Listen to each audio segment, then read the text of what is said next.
Computer. Okay, so welcome back to Bill and Ted's Esoteric Conversation. I'm very happy to have William Sarill here, and we are going to be talking today about the concept of initiation. And this idea that, Philip K. Dick was interested in theosophy.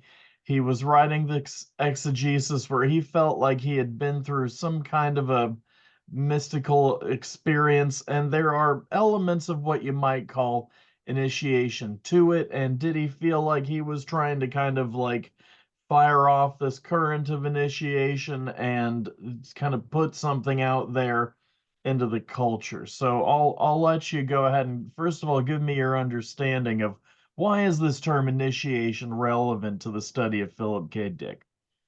Well, you have to understand that the Dick was always interested in the Eleusinian mysteries, although he called them the Eleusinian mysteries in the exegesis. There are similar related mythologies in Near Eastern and Greco-Roman mythologies. For example, in fact, I will mention this is a very propitious time to be talking about mysteries and initiation, because at this very moment, we're having a triple conjunction of Venus, Ceres, and Pluto in the sky. It's affecting the whole Earth at exactly, or very, very close to 0 degrees of Aquarius, which is, Pluto entered Aquarius for the third and last time in this cycle on November 19th. But now it's lined up with these other bodies, one planet, one asteroid. Actually, Ceres, like Pluto, is thought of being as a dwarf planet these days, so they have a lot in common. Now, the thing about the myth, of course, the Eleusinian mysteries was based on the myth of Ceres, known as Demeter in Greek, and who lost her daughter Persephone to, or in Roman terms, is Proserpina, to Pluto, or in Greek, Hades. And as a result, Persephone was obliged to spend half the year underground in the underworld with Hades, and the other half the year with her mother, Ceres. Now, Ceres was a grain goddess, a fertility goddess as well, an earth mother goddess. The myth of Persephone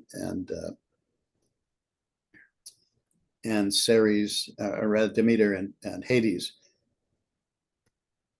precedes Greek mythology by probably a few thousand years. It goes back to Mycenaean times, and probably before that to Bronze Age Agrarian myths, and probably goes back even further into the far distant past. And it's a myth of cyclical birth, death, and rebirth. The cycle of the seasons. This ties in with what we were talking about last time about cyclical time in Philip K. Dick, and how he saw that as a clue to resurrection of the spirit, resurrection of his self, and resurrection for all of humanity. But here it's the cycle is something that was regarded, as you well know, as a mystery into which initiates had to be initiated. And there was a period of sort of an inductive period, and then in which they were introduced into the concept, into the mystery, and then a period of purification, usually purification by water, which is equivalent to baptism. The Christian mysteries are parallel to those, and we can see that the early Christian writers were influenced by the pagan stories at the time, the pagan myths, to bring in similar rituals into Christianity. So there's purification ritual and so forth.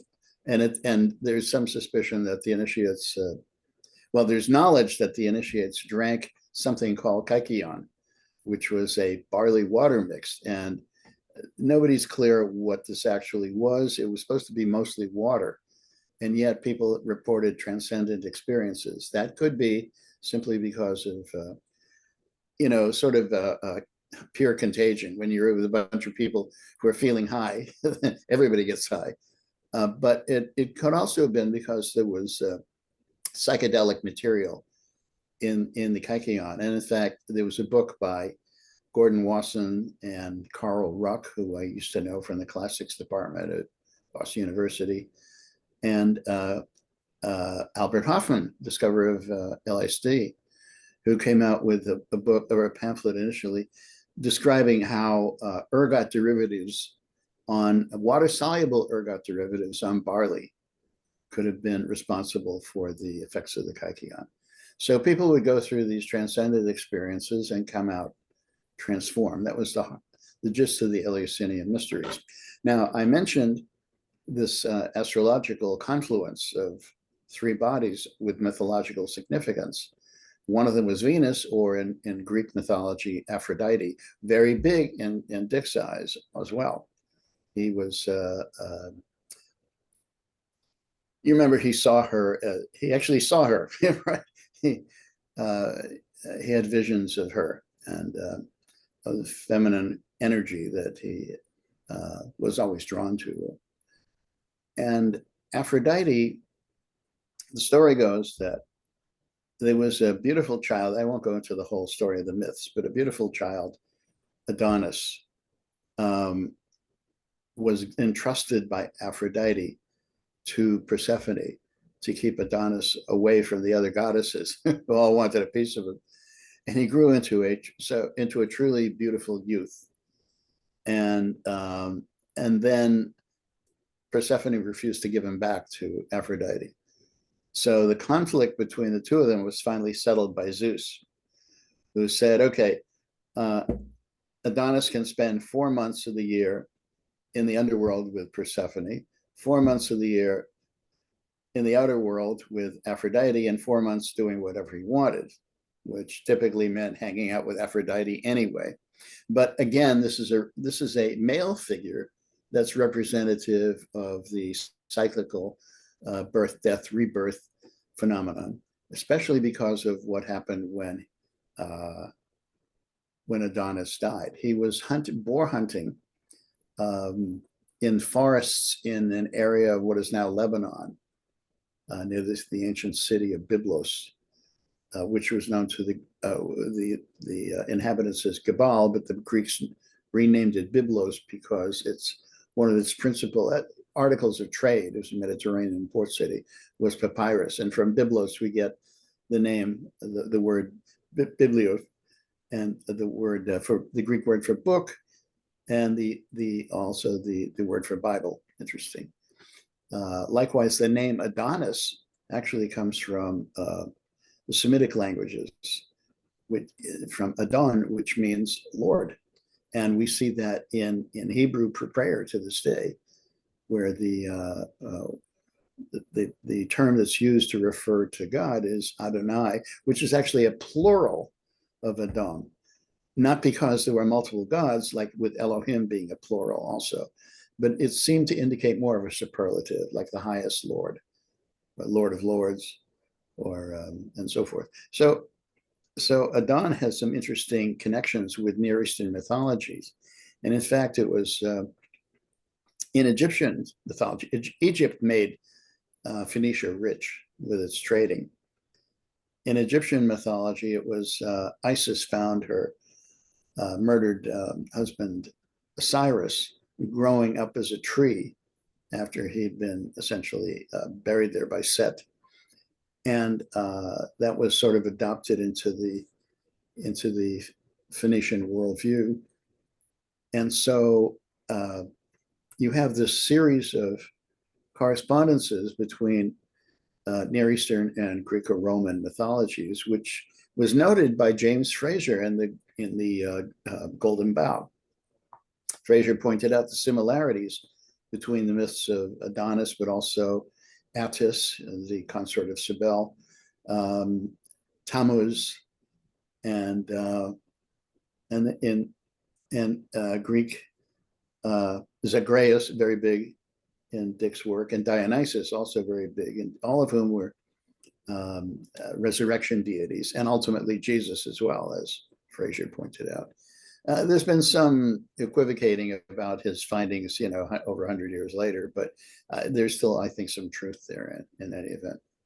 So, so right now, we're the beneficiaries of this archetypal energy of initiation, of cyclical death and rebirth. I mean, Pluto in astrology is all about transformation. It's also about power. It's about life, death, rebirth, transformation, and power by inabusive language. It's we think plutocrats, for example. So having these three lined up at 0 degrees Aquarius is emphasizing, it's really hitting home the impact of the burgeoning new age of the Aquarian age, which is in theory getting jump started right about now. And we may not see effects of this immediately, but it's actually present for anyone who can tune in. There's a new way of doing things coming, which probably means a whole lot more chaos in the intervening period, as we'll talk about later. So that's so much for the astrology and some of the mythic background, but you can see why this period would particularly resonate with some of the theories we're talking about with regard to Dick. Now, from what our conversation before, and previously, you said that one of the points of comparison between Dick and Robert Anton Wilson was that Wilson sought out initiation into magical societies. That was not Dick's thing, although he did get involved with a post-theosophical movement called Share International towards the end of his life. We'll go back to that later. So, but that was primarily Crowley, is that right? Yeah, Wilson was interested in these Crowleyan initiatory orders like the Golden Dawn or whatever, but I Yeah. seem to recall that Wilson was sort of like, let's join all the occult Right. orders. Like, we were just all sort of initiating each other back in the day, into each other's groups. But the more I think about it, I mean, I guess Dick did evidence this interest in the Greek Eleusinian mysteries, like going way back. I mean, I think of the story Upon the Dull Earth is one that Uh-huh. I'm always talking about, right? And the way that there's a sort of a ritual magic kind of a mechanic to the plot, right? Where the boyfriend bursts in and he's got the like keys in his pocket or whatever, so he broke the he broke the ritual purity, Yeah. and therefore everything goes haywire, the magic goes haywire, right? And Dick is interested. I think his story is later on, like Aya the Sybil, where he actually narrates these kind of he mixes ancient aliens and Greek cultures. So where did this interest come from? It comes from, I mean, when he was like sort of a young man. Is it like romantic poetry? Is Hmm. it is it Carl Jung? Like what is it that turned him on to Greek initiation and made it this lifelong interest? I would say it's probably some past life memories that were evoked. The question is, in terms of his flirtation with Rosicrucianism, at what point did that come? Did it come sort of around the same time as his interest in Jung, or before or after? I don't know the. I think the Rosicrucian thing was a bit later because it happened when he was with Tessa. She said, Oh, okay. he eventually decided that he would be better off going to the library because he didn't want to have to pay for all these pamphlets that Right. were just paraphrasing Plato. Yeah. He's like the Rosicrucians are just selling, water down by the river. And that's another example of how he's not a joiner. Yeah. He's not Right. joining these, Very much e- so. even though he did send away in the mail for like the suffragettes or a pamphlet that they printed, and some incense and stuff from the Rosicrucians. Well, this brings up the point that there are different modes of initiation. One can join a society of the elect. In fact, to be an initiate is to be one of the elect in that sense. But to it's there are the aside of the uh, initiation into various esoteric societies, whether it's Crowley or going back in time, the Eleusinian mysteries. There's another mode of initiation, which is a direct reception of spiritual energy. And this is what is primarily talked about in the writings of the post-theosophical writings of Alice Ann Bailey.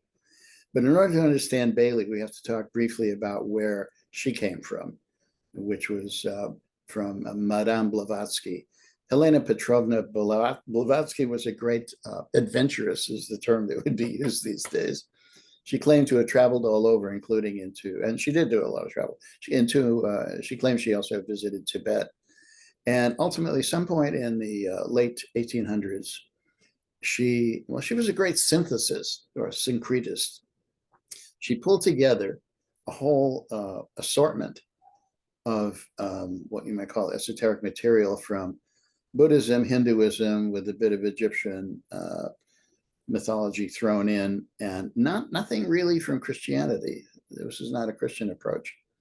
But it was a time when there was a wave of spirituality, probably in response to the modernity and the Industrial Revolution. There was a turn inward. There were spiritualists, and there's a whole range of different activities. Mormonism which is basically a New Age religion, was born back then a bit earlier than what Blavatsky's work involved. But she and Olcott, Henry Olcott, basically formed the Theosophical Society, and it became widespread. It was worldwide. She lived in New York, and at one point until her death, I believe. The Blavatsky and Olcott are still revered in Sri Lanka because they helped to. Not sure what I can say about it. I know that they strongly supported Buddhism in Sri Lanka and Ceylon in those days, and there's still a lot of affection for them there. Not so much elsewhere. In any event, a lot of intelligent people began their flirtation with Theosophy, including William James. And the brilliant thing about Blavatsky is that she was what I think he's a psychiatrist, Theodore Roszak, in his book Unfinished Animal, 1976, described her and her spiritual descendants as occult evolutionists. And that was I think that's a very accurate description. I mean, the notion of karma, certainly, the Hindu notion of karma played a significant role in her understanding. There are other people who will look at this kind of occultism and dismiss it as racism, with all her description of there being root races and so forth. And in fact, some of that was taken and distorted by the Nazis. So there's a lot of antipathy towards, in certain circles, towards her work. Nevertheless, in response to Blavatsky, there were several movements that formed. It's like a tree that bore additional fruits, and one of these was anthroposophy of Rudolf Steiner, initially influenced by Theosophy, and then went off in his own direction with some interesting material. The other was the work of Alice Bailey. And although Steiner is talked a lot about these days, people, even Ken Wilber has written about him, and the other esotericist that Roszak mentioned was Gurdjieff, although Gurdjieff was not, I don't believe he had any connection with Theosophy. He had his own system that he worked out, he and Ouspensky. But nobody takes Alice Bailey very seriously. So it's worth mentioning a little bit about who she was and why this work is important. And it's really the idea of initiation that is predominant in her work. And she's wrote a book called Initiation, Human and Solar, and so forth. In her scheme of things, intelligence, consciousness was widespread throughout the universe, from the smallest level, the atomic level, up to the galactic or the universal level. So one could speak of a logos. The logos of the planet Earth is what we call Gaia. It's a self-regulating system that encourages the persistence of life here, and so forth. Likewise, there's a solar logos referring to the sun, and then the local cluster logos, the galactic logos, the galactic cluster logos, higher and higher and higher structures of consciousness, all the way up to the cosmic level. That's implicit in her work. It sounds a bit like Olaf Stapleton's great science fiction work, Star-Maker.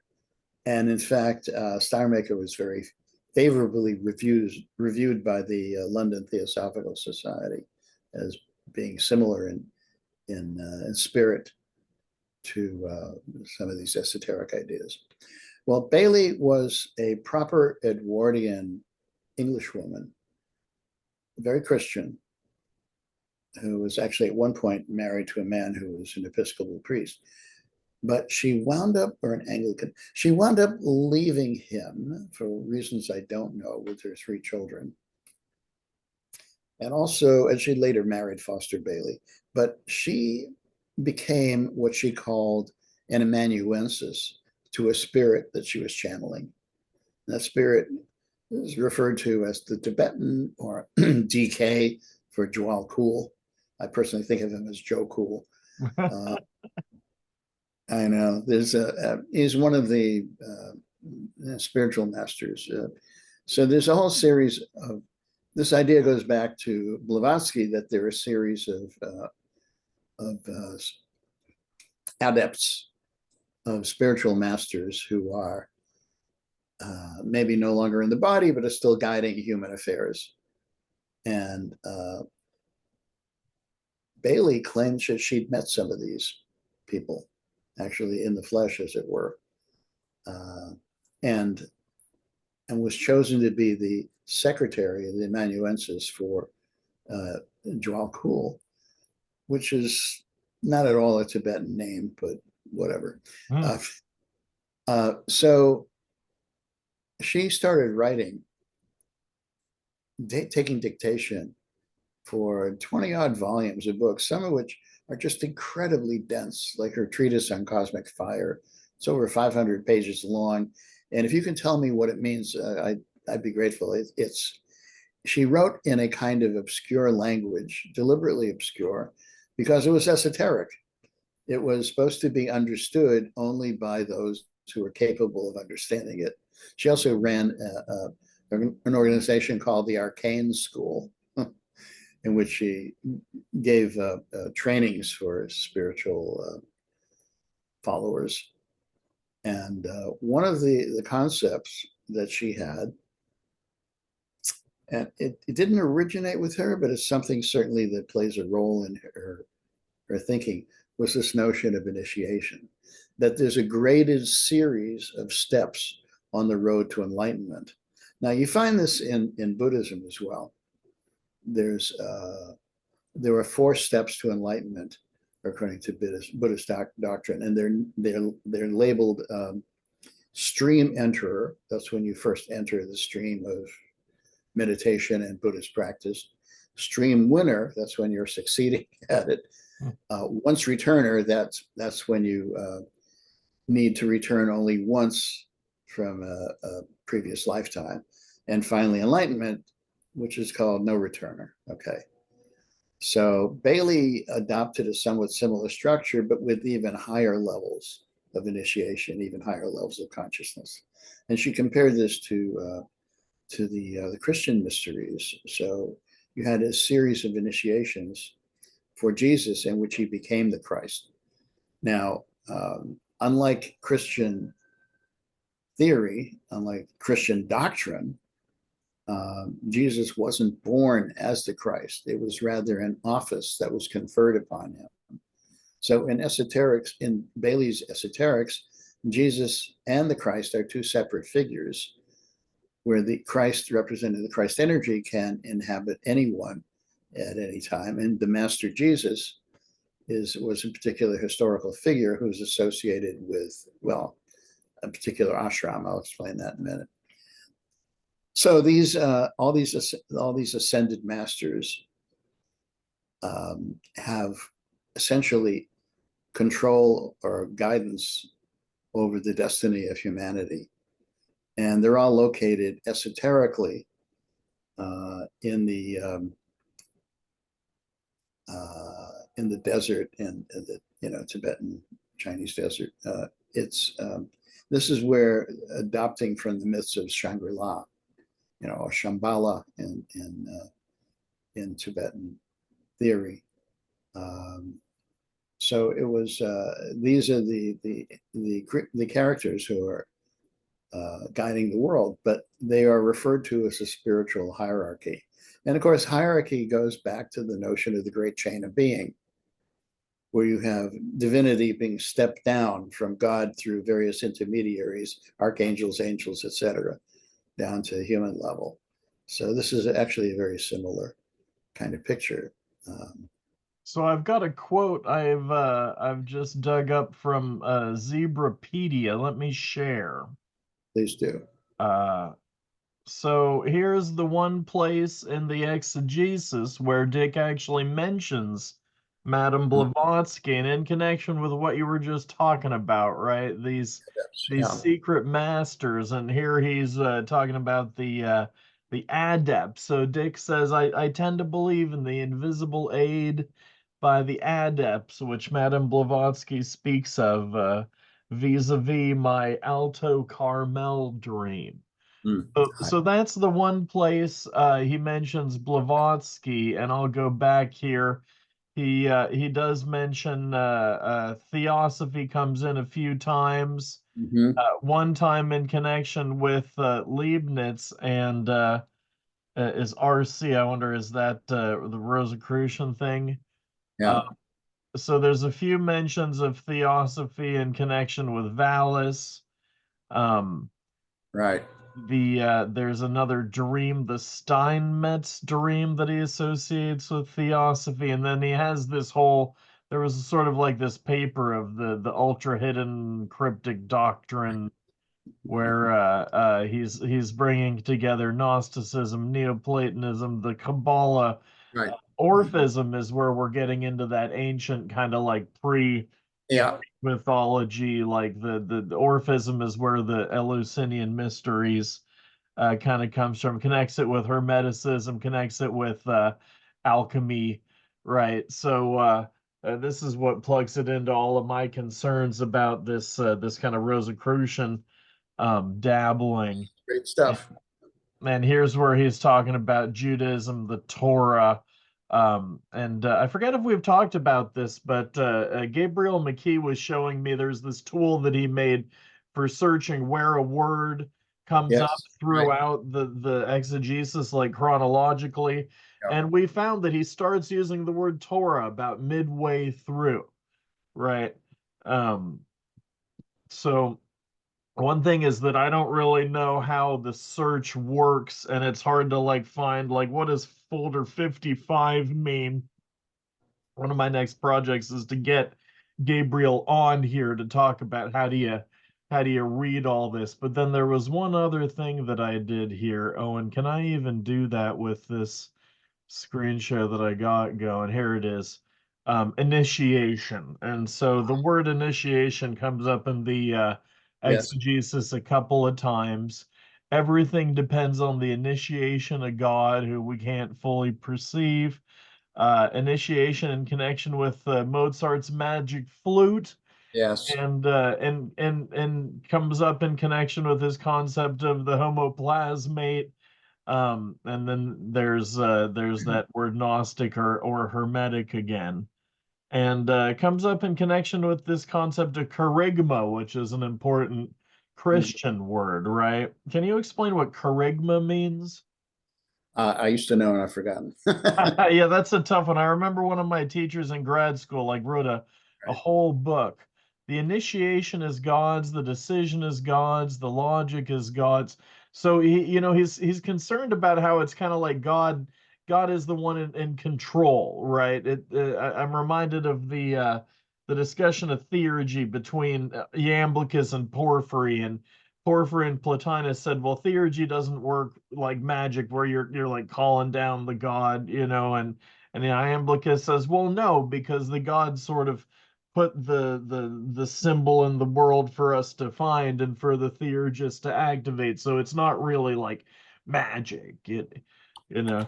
Um, so there's a few places in the exegesis anyway where Dick does talk about initiation and theosophy explicitly to for our viewers who wanted to see that this is a concern of Dick's.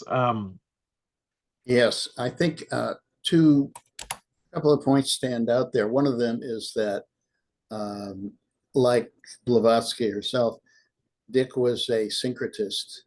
He could pull together a range of doctrines and try to find commonalities among them, which is, again, so he's very much in that mode of thought, not doctrinaire Christian or doctrinaire anything, but rather searching for his own point of view, which is really a synthesis, a unique synthesis. Uh, the other point was had to do with initiation itself. That uh, he he mentioned. Let's see, I'd have to go back and look at everything you wrote, but aside of the Eleusinian mysteries, what did he refer to? And did he refer to initiation in terms of any other societies or groups? I Well, think there. he talked about Gnostics, the Hermetics. There's a number of them. Egypt, going back to Egypt. Right. Yeah. By the way, kerygma, the word kerygma is means proclamation or heralding. It's used in the sense of to proclaim or to preach or to announce. And among biblical scholars, it has come to mean the core of the early church's teachings about Jesus. So, um, in any event, just to return to this notion of initiation, initiation, of course, means to begin something, to initiate something. And it also means to what is beginning is a profound transformation of the self, a spiritual transformation. That was the sense in which, well, it's the sense in which Alice Bailey used the term, and it's also the sense in which the events in the Eleusinian mysteries and other mysteries uh, implied that it was an expansion of consciousness. Now, we, in fact, everybody, humans, go through initiations on a lower scale all the time. These are, Gail Sheehy wrote about them in her book Passages, which was actually influenced by the work of a psychiatrist whose name I forgot. She, anytime that somebody goes through a personal crisis and then resolves it and comes out different on the other side, that's a passage, or like a rite of passage. That's where the term passage came from. And rites of passage are very much in what initiations are about, including actual rites or rituals that, whether it's Eleusinian or in the work of the anthropologists Arnold van Gennep and later Victor Turner, who's Turner studied an African tribe and how the young men were initiated into manhood in that tribe. Now we see comparable and faint echoes of that in our daily lives. And to be, for example, confirmations, bar mitzvahs, those are initiations too. Weddings are initiation into married life and so forth. But the whole notion of initiation, let's say a confirmation or a bar mitzvah, for example, is one day you're a boy, the next day you're a man. You're accepted into the community as an adult or into the tribe, which is a very pale reflection of what actually happens in these in, these initiations in tribal societies, where it can be quite painful. Where they can circumcise the young men at age 13 or so, which is a lot more painful. It's probably equally painful to what happens at 8 weeks. I mean, at 8 days, but it's still it's brutal. But the young people tend to forget about it. You wouldn't forget the one that happened if you were 13. So, or very often there's a vision quest involved where an individual, a young man, will be left alone to survive on his own, and not like what we're doing today, where it's very hip to go on vision quests and set up your tent with nobody around for at least several hundred yards, but to really go off in the wilderness and learn how to survive on your own when you don't know if you're going to come out okay or not. So that's an example of initiation. You go through a period of separation, crisis, and reintegration. And that is a model for the spiritual initiations as well. So people who go through what's called post-traumatic growth are people who have survived an initiation. Initiations aren't always survivable. It depends on the ability of the individual to experience post-traumatic growth and to ground themselves adequately. So you can look at what happened to Philip K. Dick in the famous events, his Theophany of 2374, as an example of a somewhat successful, not completely successful initiation.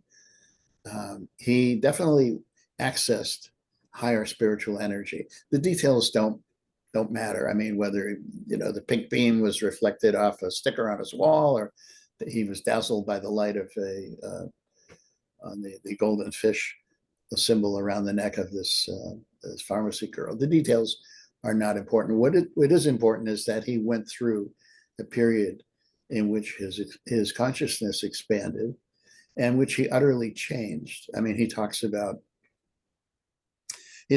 someone bigger than he directing him what to do, fired his agent, started collecting on monies that were owed to him, things like that. But he also was pretty nuts. He went through. This is a man who was not terribly well grounded because of his past background in his past experience with paranoia and various other mental health issues. So he did the best he could, and but it definitely drove him. Once you've had that taste of an initiation, once you have the sense of, and I speak from personal experience because I've gone through a few experiences of post-traumatic growth. Once you see how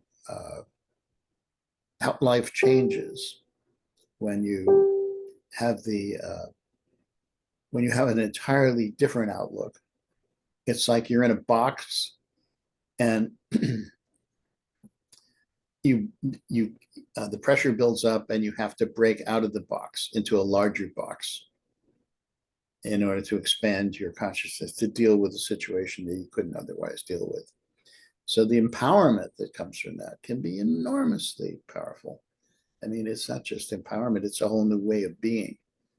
And I mean, I don't want to go into details about what I experienced, but if you have any questions about it, I can tell you it's amazing.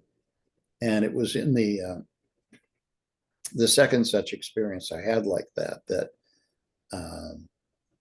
my spiritual sense opened up, and I discovered a whole new world that was likewise enormously empowering. So I can believe that Phil went through something like this, but he just wasn't, the tendency, when spiritual energy comes down, I'm speaking of it as though we're descending from above, and the necessity exists to ground it, to bring it all the way down into the various bodies and down into your feet and down to the earth. When that energy comes down, if you're not adequately grounded, where does the energy go?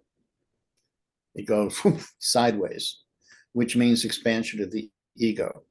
So then you get into people who are think they've been specifically chosen by God to give their message to the world. And I've seen this happen a few times, or people who it could amplify narcissistic tendencies, which I think was true to some extent for Dick. So these initiations are, and as I said, there's a series of them.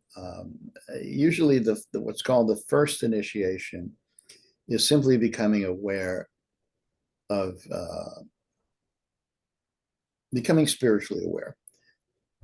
Before then, you have good people who are haven't devoted themselves to a spiritual life, and they're said to be on the probationary path.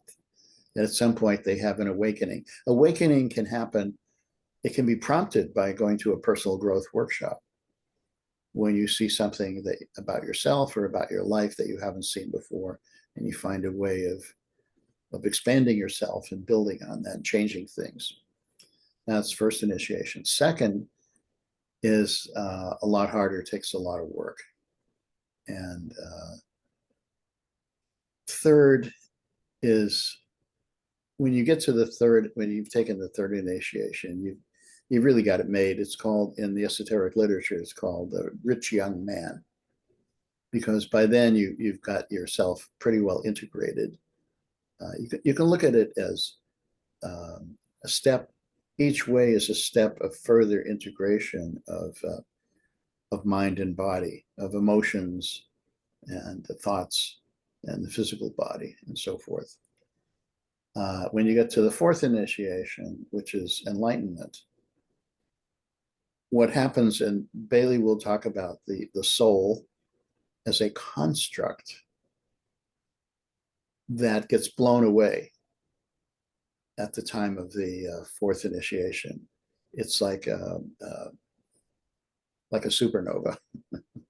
It doesn't need to exist anymore once the individual has sufficiently integrated their various bodies. So the soul becomes like a mirror for the threefold integrated mental, emotional, and physical bodies, according to this picture.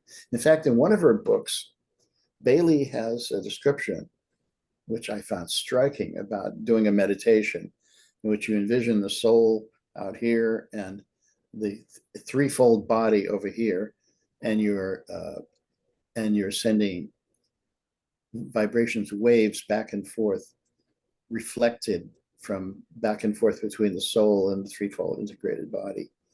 And that to me sounds exactly like, this is written in 1924, sounds like the operation of a laser, where you have a mirror at one end, an emitter of radiation at one end, and a mirror that reflects the light back until it all gets in step, and you convert into a coherent beam of light. Now, that the step between incoherence and coherence in a laser is what's known as a phase transition, where you go from a disordered state to a more highly ordered state. And phase transitions are shifts that are in all kinds of systems throughout nature. And in particular, the initiations that are discussed by Victor Turner and Knapp, Arnold von Knapp in particular, have been likened to phase transitions, where it's an order, disorder, order transition. So you start off with one state of order, you go through an intermediate period where everything is in flux, the liminal period, and then you come out the other end transformed, a restructuring of what you originally started with the chaotic period in between. So this is a model for understanding how initiations work, to regard them as phase transitions. And in fact, these things occur on every level, including on a planetary level. The esotericists, well, the ones who follow Theosophy, say that the whole Earth right now is undergoing a transformation which is analogous to what would be happening in a human at the third initiation. In other words, the Earth is on the verge of becoming a sacred planet. But in order to do so, a lot of the conflicts have to be worked out first. It's as though you've got a personality with all these different sub-personalities that are in conflict with one another. And that itself is an idea that was developed by a great psychotherapist named Roberto Assagioli. Assagioli was a contemporary of Freud and Jung's, but somebody who was explicitly spiritual and influenced by Alice Bailey. So the sense that you have,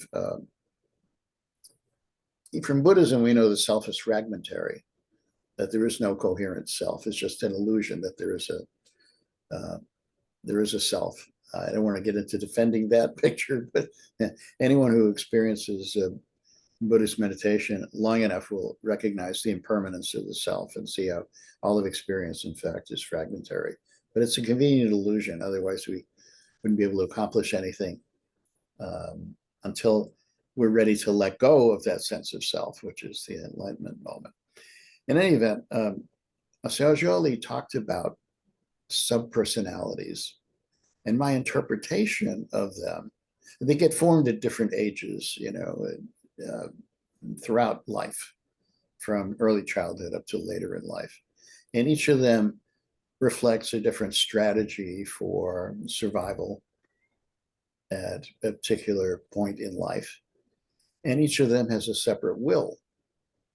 So when you have all these subpersonalities that are not aligned up with one another, if you don't have a consistent synthesis of the will, it's very hard to accomplish anything. How many people get frustrated because there's one part of them pulling in one direction, another part pulling in a different direction because of whatever past childhood typically experiences they've had.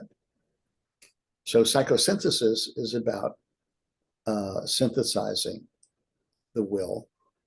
And the way my understanding of my vision of how it works is similar to what happens in a model of a magnet, like an ising, ISING, ising ferromagnet, which can be regarded as a group of spins, nuclear spins pointing either one direction or the other, up or down, let's say. So in a magnet, these are organized in domains, where the magnetism of the whole magnet is made up of the sum of the magnetism of all these individual domains. And the domains are magnetized on the average either one way or the other way, depending on the number of spins that are pointing up or down. So how do you get them to all unify? You heat up the magnet, you melt it, and then you allow it to cool down slowly in a magnetic field. Even the magnetic field of the Earth will do it. When you reach a certain temperature called the Curie temperature, a heated magnet will lose its magnetism. And then when you cool down below the Curie temperature, it acquires some magnetism again. And that is a phase transition from disordered iron to magnetically ordered magnet. So this is an analogy for essentially the synthesis of the soul. We go through the fire and we allow ourselves to be transformed by aligning up our wills so that our subpersonalities become more integrated. That's not the entire story, but it's a picture of which we can comprehend what's going on.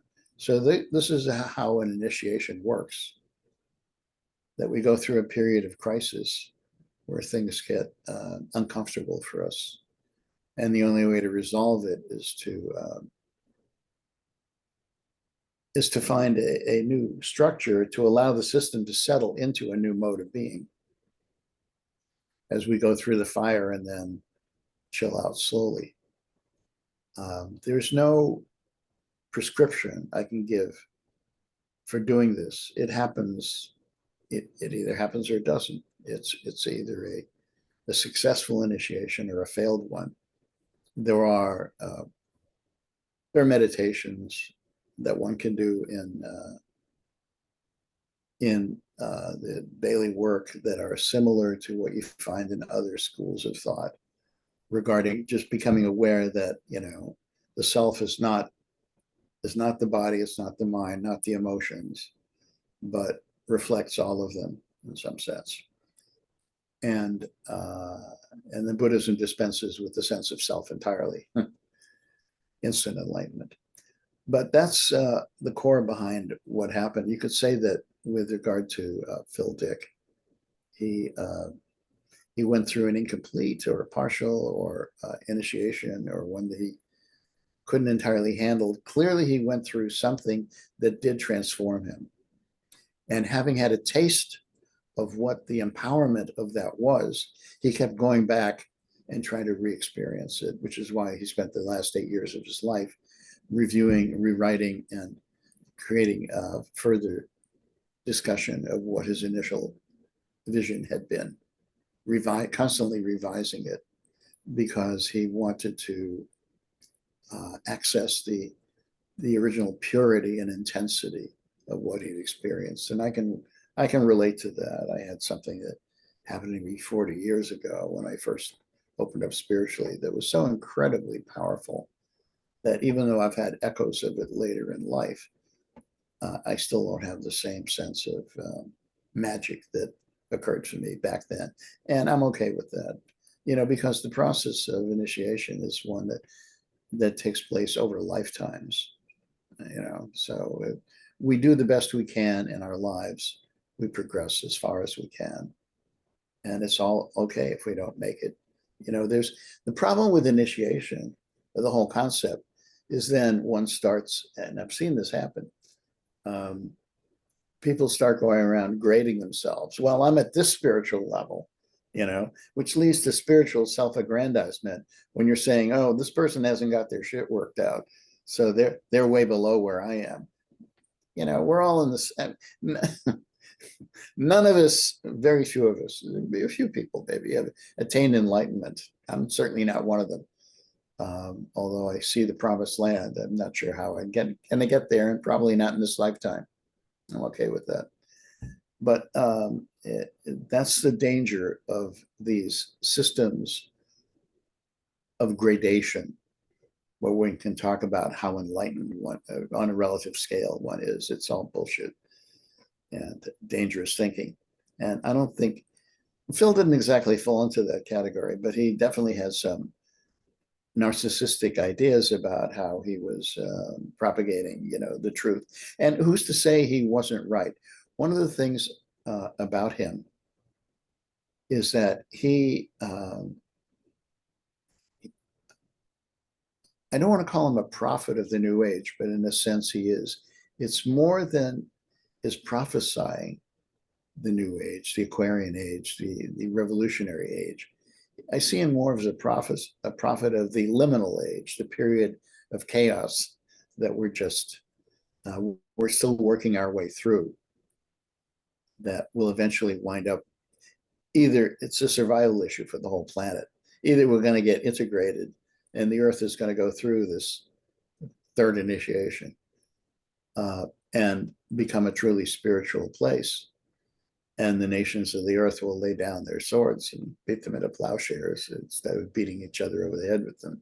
And that includes the nuclear weapons too. Either that's going to happen and we're going to deal with the crises that we see, like global warming and so many crises that have been caused by modern society, whether it's species loss, diversification of species, or even antibiotic resistance, all the products of modern society, microplastics, you name it.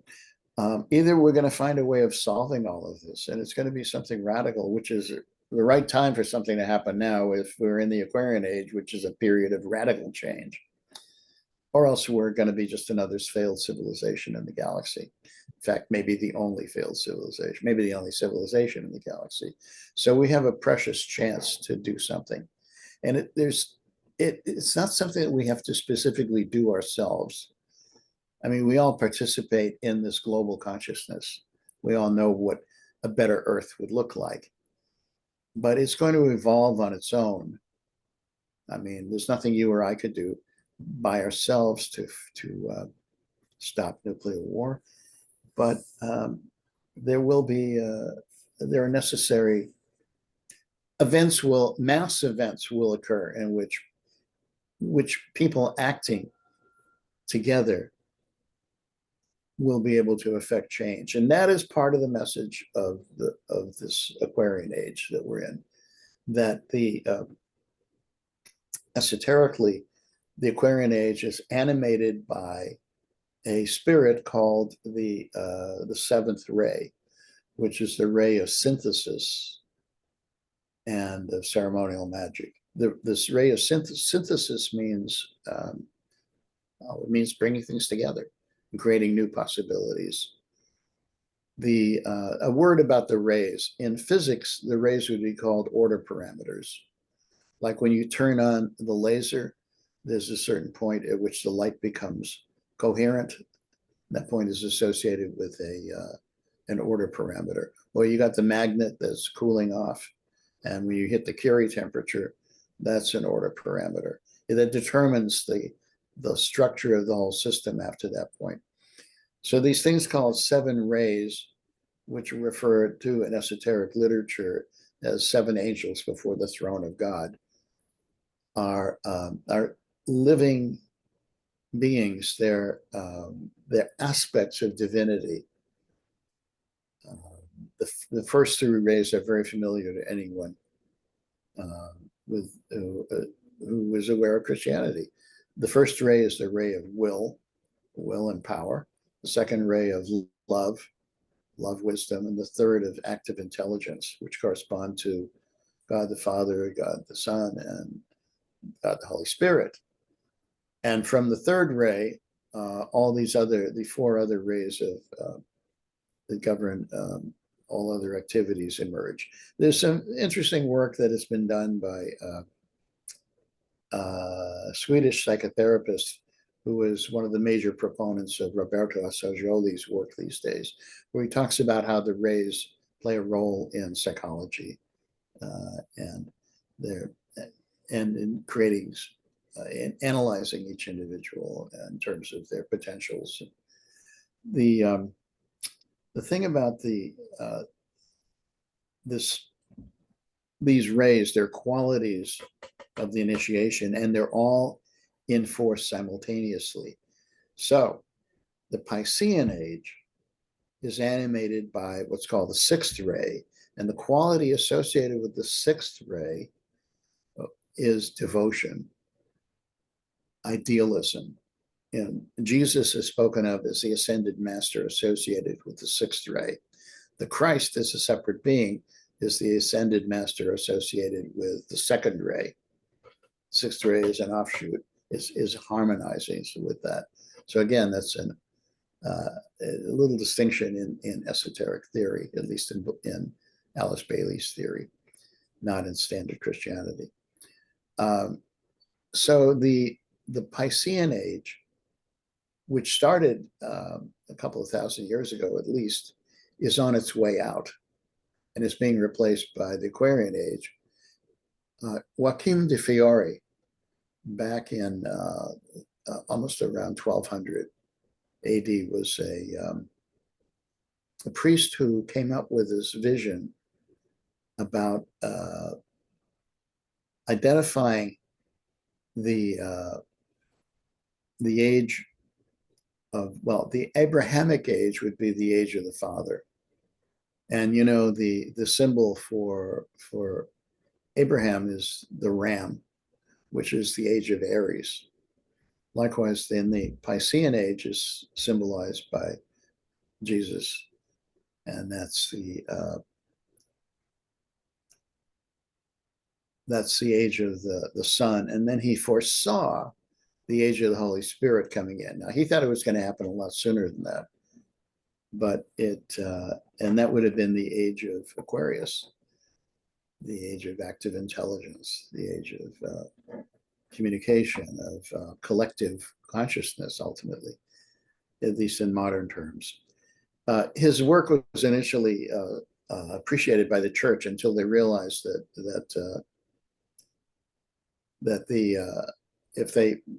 if they supported everything that Fiore said, De Fiore said, that it would be then there'd be no more need for the church whatsoever. So he ran into some trouble there. But many people think that his writings influenced the Protestant really revolution, and that the Reformation. So I'll go ahead and share the screen again here, and if you search Zebrapedia, which is Yes. the exegesis material that's unpublished, there's a whole bunch of mentions of Joachim de Fiore in connection with 374 and Gnosticism. Something that comes up a lot is the third status of Joachim. So he talks about this third status, this kind of like age of the Holy Spirit. So he connects it with the Hermetics, the Taoist alchemists, Leibniz, and Yeah. there's that RC and Leibniz again. So he connects it with the Rosicrucians. Um, so yeah, we can just keep going. Oh, connects it with the Dante's Commedia, as well as the Black Iron prison world of Blow Yeah. My Tears, the policeman said. Here's the third status again, the authority, the Holy Spirit, even connects it with Heidegger. Uh, so so yeah, so anybody who's interested in this Joachim de Fiore material connects it with the Dionysius Zagreus, connects it with King Felix. Um, Wow.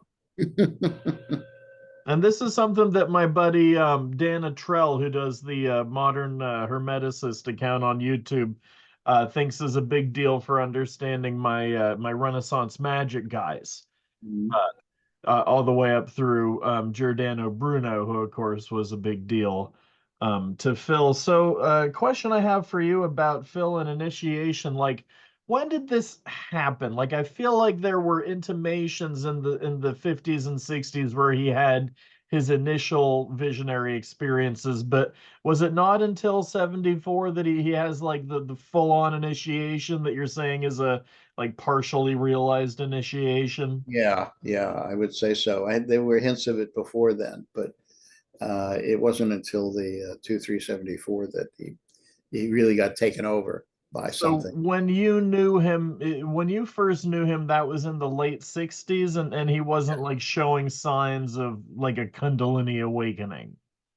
No, no, he was.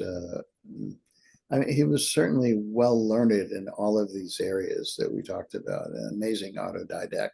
I learned a lot from him in terms that I hadn't been aware of in terms of Renaissance Christian thinking, as well as his interest, his pre-Socratic Greeks and so forth. But nothing like what he experienced later. But I did want to mention that he did have contact with Theosophy both early and late in his life.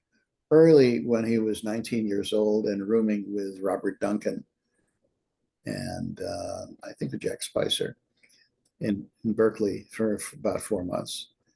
And Duncan had been introduced to Theosophy by his parents. And so Dick's first contact with Theosophy was likely to have been through Robert Duncan.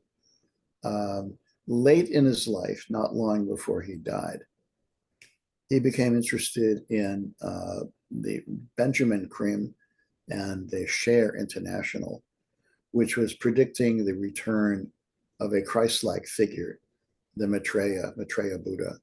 It was actually a Buddhist figure, but it was adopted into this level of post-theosophical mysticism. So, whether it's the Mahdi and, the Imam Mahdi in Islam, or the Maitreya Buddha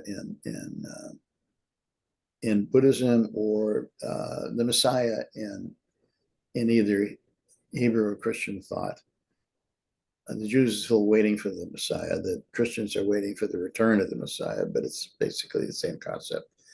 All of these different characters, all whose first initial is M, Mahdi, Messiah, Maitreya, that was sort of, all of these were subsumed into a single figure of what this Maitreya figure was supposed to be about. And Benjamin Creme said that this figure is present on Earth right now, and it's begun his teaching and as a harbinger of the New Age. And Dick fell in with this because a lot of what Creme was saying was similar to what Dick had similarly had likewise intuited about, from his interests in not just Joachim de Fiore, but Teilhard de Chardin, about the return of the Holy Spirit, the return of the Christ Spirit, which is a lot of what some of his later writings points towards. So he was entranced by this, and typically he got involved with Creme briefly and then left afterwards. I'm not sure why he didn't find them. He didn't stick with him. I suspect Dick was always following his own inner path, and that no other group would truly satisfy him. It was always something new coming up for him. And then a few months later, he died. But I think that's, the spirit involved, that he was this universal spirit of love, peace, and forgiveness, which he cites in connection with Wagner's opera Parsifal, and the notion of compassion, which Mitleid is actually pity, not compassion. There's a separate word for compassion, but he interpreted it that way, and that to him was profoundly meaningful. He writes in some of the latter pages of the exegesis, and I think that was key. One of the keys to him. He was very compassionate in some ways to people around him, except possibly his immediate family, but to strangers on the street or people he didn't know well, he was right there for them. And compassion is a Buddhist virtue, karuna, I believe it is, which is one of the primary virtues, as well as being a Christian virtue, as well as being his own personal guiding force. So I would say that that's what, this age that he was predicting, he was leading for everything he said about the forthcoming age of the Holy Spirit is really about the Aquarian age, but he never got to see the promised land. And instead, his writing, his fiction, was all about the period of chaos before then. This, if you look at what happens to in his stories, whether it's the three stigmata of Palmer Eldritch or the electric ant, there's always an element of chaos that throws the protagonist totally for a loop. And I think we are definitely living in an age of chaos, and I mean chaos in the sense where anything can happen. Like, I don't think anyone could have predicted the rise of Donald Trump some years ago, and now it's as weird as it is. It's part of our daily life. So likewise, there is the chaos in the sense of physics is where small perturbations can utterly change the outcome of an event. And you see this in history when a small group exerting their influence at the right moment can dominate and take over. And that happened in the Bolshevik Revolution. It happened when the Nazis took over in Germany. And these are negatives, but it's possible that out of chaos, as Mayor Baba once said, will come the greatest good. And so someone who knows how to seize the moment and is aligned up with this, the most positive of intentions, can help to reform the earth, and by becoming a master of chaos. So that's, I think, what Dick was in part pointing towards. So this might be a good place to stop, unless you've got some other questions. Or... Well, I think that that's a good place to leave it. So this concept of Dick is going through an initiation.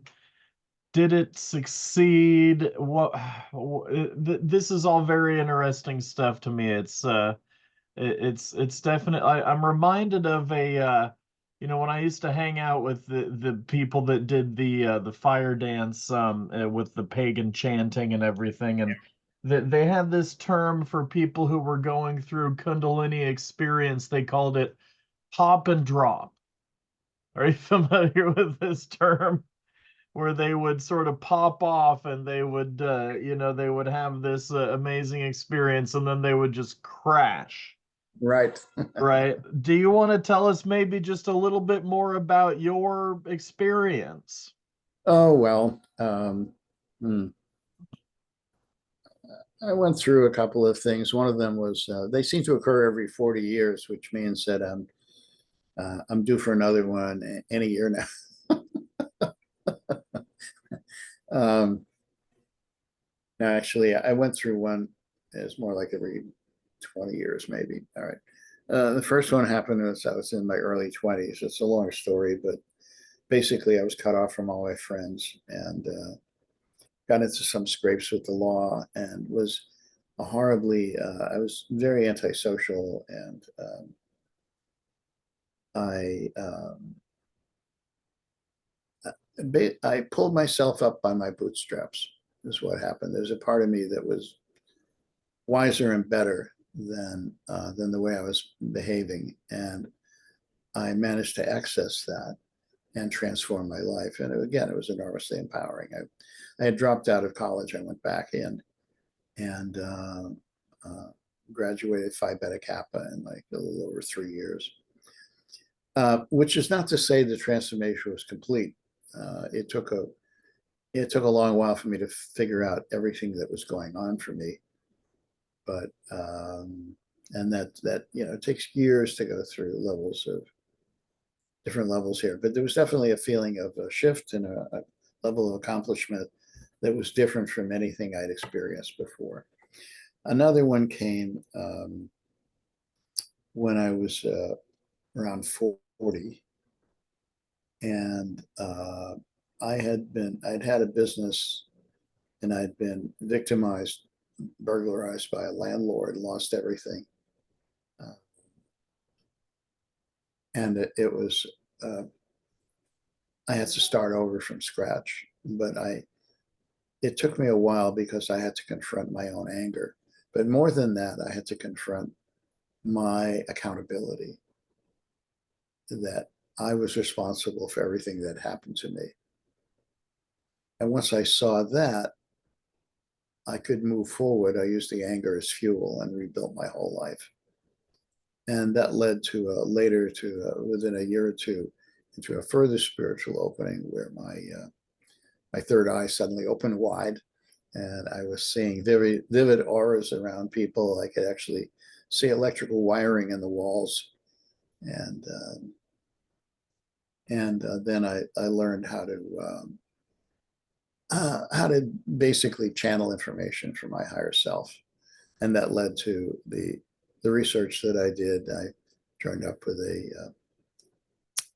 a friend who's a biochemist, and we created these amazing new products, which have not succeeded on the market yet, but when the time is right, they'll come out. That's because both of us were visionaries, and neither of us are businessmen. And there were a lot of obstacles in the way that had to be cleared up. I've gone through similar events like that, in which one of them was the death of my wife at a young age. So I had to bring up both my kids when they're starting as teenagers, 12 and 15. I learned more from that experience than I think from almost anything that came before it, because I was not willing to give them up. I could not abandon them in any way. And I had to give up instead some of the dreams I'd had for myself, and just focus on their well-being. And after a period of time, and after some other relationships, I came out changed as well. So I'm finally ready. I'm finally capable of having um, decent kinds of relationships in a way that I couldn't before. I mean, my late wife was extraordinary. She was a psychotherapist and a deeply spiritual being, and helped guide me through a lot of these realizations. But the biggest ones I had to navigate were after she died. So this is all examples of post-traumatic growth. And, I progressed further along the way. I got still a lot of stuff in the way for me to get through before I can say I'm enlightened. Or, there's, let's not even touch that. I don't even want to say I'm enlightened. I'm just happy to be alive, for however much longer that is, and enjoying what I can of life, and feeling my main goal is to feel creatively satisfied and to enjoy things. And I had to give up a lot of visions about how I might be able to transform the world, because once I got the sense of that power that's involved, I thought I could do anything. But I had to overcome my own limitations, which I'm still working on. So there you go. That's now with Phil. I can really understand what he went through, especially when he had that initial experience and then wanted to recover it ever since afterwards.